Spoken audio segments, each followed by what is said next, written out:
Hello mga kadiskarte, mayroon tayong nabili sa Shopee.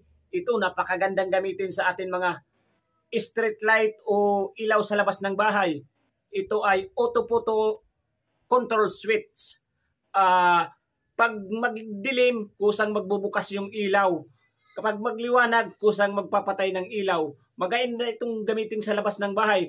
Halimbawa, kung lalabas ka na sa inyong bahay, mayroong kang lakad, kusang may bubukas ng yung ilaw pagdating ng gabi.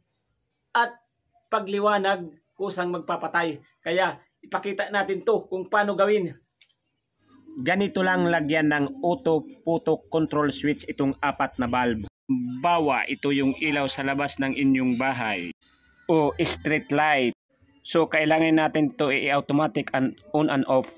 So ngayon mayroon tayo white and black. Ito yung ngayon yung supplyan natin ng 220 volt para gumana yung ating sensor. Itong red naman, ito yung return.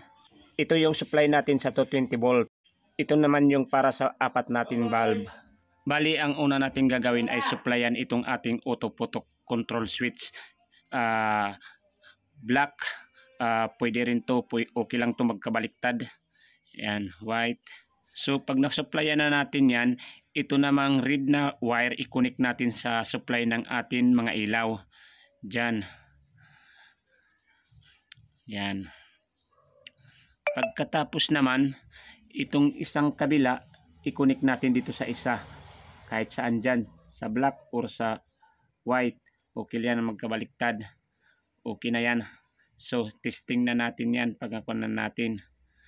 So, ngayon, kung madilim na yung paligid, automatic na yan mag-on. Takpan na natin. Yun. Tapos, ang papatay na naman yan pag magliwanag.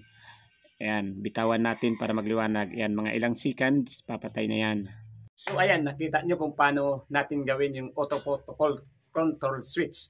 At kung gusto nyo bumili, mayroon tayong link dyan sa baba. Pindutin nyo lang para madirekta ka doon sa atin binibilhan. Thank you, thank you.